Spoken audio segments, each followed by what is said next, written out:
திருவாரூர் மாவட்டத்தில் திருவிக்க கல்லூரின்னு ஒரு கல்லூரி இருக்குது. எந்த பக்கம் பார்த்தாலும் சொல்லுவாங்க, திருவிக்க கல்லூரியில் படிக்கிறவங்களாம் வந்து லவ் பண்ணி வீணாக போயிடுவாங்க அப்படின்னு சொல்லிட்டு.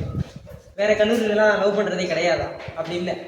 வேறு கல்லூரிகளில் இந்த உண்மை வெளில தெரியறது கிடையாது. திருவிக்க கல்லூரியில் அப்பண்டமாக வெளில தெரியுது. ஆனால் இங்கே எல்லாருக்கும் தெரியாத ஒரு உண்மை என்னென்னா, கிட்டத்தட்ட 200க்கும் மேற்பட்ட முனைவர் பட்டம் பெற்ற பேராசிரியர்கள், 15க்கும் மேற்பட்ட அலுவலக பணியாளர்கள், இது 10க்கும் மேற்பட்ட துப்புரவு பணியாளர்கள், இப்படி சொல்லி இயற்கை சூழ்ந்த பல்வேறு கணக்கான சாதனையாளர்கள் உருவாக்கிய, பல்வேறு கணக்கான அரசு பணியாளர்கள் உருவாக்கிய ஒரே கல்லூரி என் தமிழ்நாட்டில் கிட்டத்தட்ட 50 ஆண்டுகளை கடந்து இன்றைக்கும் சீரோடும் சிறப்போடும் செயல்பட்டு கொண்டிருக்கக்கூடிய ஒரே கல்லூரி நம்முடைய திருவிக்க கல்லூரி.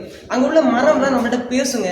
அங்குள்ள அந்த இயற்கை சூழல், அங்கே இருக்கக்கூடிய அந்த கட்டிடக்கலை, இது எல்லாமே வெகு சிறப்புடையது. ஏன் இன்னொன்று ஒரு கூடுதல் சிறப்பு என்னன்னு கேட்டிங்கன்னா, இந்த டெல்டா மாவட்டங்களில் ஒட்டுமொத்த தமிழகத்திலேயே வந்து விஸ்காம் வந்து ரொம்ப ரேரான காலேஜஸில் தான் அரசு கல்லூரிகள் இருக்குது. அதில் டெல்டா மாவட்டங்களில் ஒரே கல்லூரியில் தான் இருக்குது. அது திருவிக்க அரசு கலை கல்லூரி ரொம்ப பிரமாதமாக நடந்துக்கிட்டு இருக்கு. அது மட்டும் இல்லாமல் இங்கே இருக்கக்கூடிய மாணவர்கள் தான் தொடர்ந்து தமிழ் வளர்ச்சித்துறை போன்ற துறைகளில் நடத்தக்கூடிய பேச்சு போட்டிகளில் ஒவ்வொரு ஆண்டும் முதலிடம் பெறக்கூடிய ஒரே கல்லூரி நம்முடைய திருவிக்க அரசு கலைக்கல்லூரி மட்டும்தான்.